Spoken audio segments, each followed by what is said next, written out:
Hello, everyone. This is Cooper Mitchell. I was assigned to talk about why there should not be stricter rules in the United States over who can own and use guns. The history of the United States, there have been countless crimes that were committed by awful people, bad people with guns, and many of these incidents obviously resulting in the death of human life. Many Americans, especially those on the left of the political aisle, are currently petitioning and urging Congress to pass legislation for heavier gun control laws um, and Second Amendment rights to be more infringed upon. Um, and so, some reasons why the Second Amendment should not be more infringed upon and that gun control laws should be relaxed and should be taken back is because you're going to be pulling defensive measures away from law-abiding Americans, American citizens, which in turn could cost more lives. And you're going to be, of course, encroaching on the Second Amendment of the Bill of Rights, which was ratified in 1791. So, for the first point, gun control pulls defensive mechanisms from the hands of law-abiding American citizens. According to a recent Gallup poll, they concluded that over 32% of the American civilization that is old enough and legally allowed to own and purchase firearms, they privately own firearms. And then with around the 360 million American people, at least based off this data, they were using the 2019 U.S. Census, which had America at just over 330 million people. With that data, Gallup was able to infer that over 105 million Americans had a gun. So that means that about one in every three households had a gun inside. Um, and so when you think about that, that is one of the greatest, um, that is a huge statistic. Um, and so not only in terms of can guns and firearms possessed by normal, I guess, quote unquote, everyday citizens stop crime, but it doesn't just have to stop it, but it can also deter crime as well. Um, it's from self-defense, um, according to a Colette Gertz survey that is often recited in anti-gun control arguments, around 2.2 to 2.5 million criminal cases are either stopped or deterred by a citizen using a firearm in self-defense every year. That can be from little things to even mass shootings, where certain data has been concluded that there were over 6 mass shootings that were stopped or interfered with by normal, again, quote unquote, everyday citizens using firearms in 2021 alone. So that's potentially saving, like, if you're going to say that every mass shooting takes on average 5 or 6 lives, that's potentially saving 30 to 36 or even more lives, if you're just going off of that average.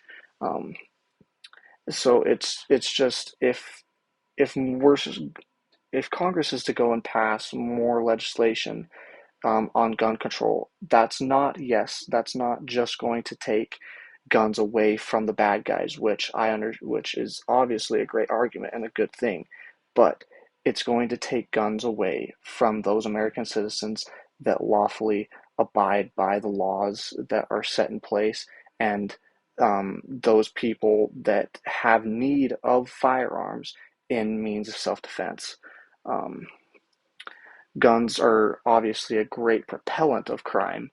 Um, According to Gun Facts, they found that 60% of convicted felons, they were interviewed and kind of surveyed in prison, and they were able to infer from this survey that those criminals avoided committing crimes against individuals that they knew or heavily suspected were armed with a firearm of some kind. Um, they're just Guns are obviously not just great for defense, but they're also a strong repellent as well. Biggest point I would feel like is that gun control obviously infringes upon and breaks the Second Amendment. The Second Amendment states that the American people have the right to keep and bear arms and that those rights shall not be infringed. A quote by Ronald Reagan says, "When dictators come to power, the first thing they do is take away the people's weapons. I do not believe that our nation's leaders have any desire to impose dictatorship upon us, but this does not mean that such will always be the case. A nation rent internally, as ours has been in recent years, is always ripe for a man on a white horse. A deterrent to that man or to any man seeking unlawful power is the knowledge that those who oppose him are not helpless." This quote by President Reagan, one of our greatest presidents of all time, is so great because it perfectly describes our nation today. How he says, "A nation rent internally." The United States of America today is very divided and rent internally, as President Reagan says here. Um, and as President Reagan says, our country right now is ripe for a quote unquote man on a white horse to come in and save us, and to say that he's going to save the day if we just we kind of bow down to this person. And President Reagan says that a deterrent to that man or to any man seeking unlawful power is the knowledge that those who oppose him are not helpless. One of the biggest Second Amendment reasons for it being ratified and established in the first place was not just to say, okay, yeah, the Americans can go have the guns if they want them and all that. They were doing it because without those weapons in the first place, the Revolutionary War would have never happened. We would have never have been able to stand up against the British Empire and claim our independence like we did. Um, and so the United States, the founding fathers, they put the Second Amendment in place as not just a defensive mechanism for the United States population and the citizens, but also as a check on the government as a whole. Of course, the United States government has their system of checks and balances, but the Second Amendment is a great check from the people on the government in its entirety, because the government knows that they cannot just go around and put on whatever laws they want if they somehow were able to. They can't just go around and impose anything that they want, because the American people themselves are not helpless and they have means to oppose that. And in the Constitution, it also says that if the government gets too radical or too wild, that the people, us, have the responsibility and the right to rise up against it and replace it with a new form of government and new people in power. And the biggest way to do that is with firearms and with these kind of weapons. The Second Amendment is by far the biggest defender of gun rights, and anti-gun control. Without it, a majority of firearms, if not all, would already be outlawed across this great country. To work past the power of the Constitution, one would need to pass an entire constitutional amendment to repeal the second. And just as I think we can all agree, there's no way that that ever happens in today's United States, with all the requirements of two-thirds of the states and everything like that that it takes to pass a constitutional amendment. This gives me hope that the constitutional right to keep and bear arms will stand forever, just as the founding fathers intended.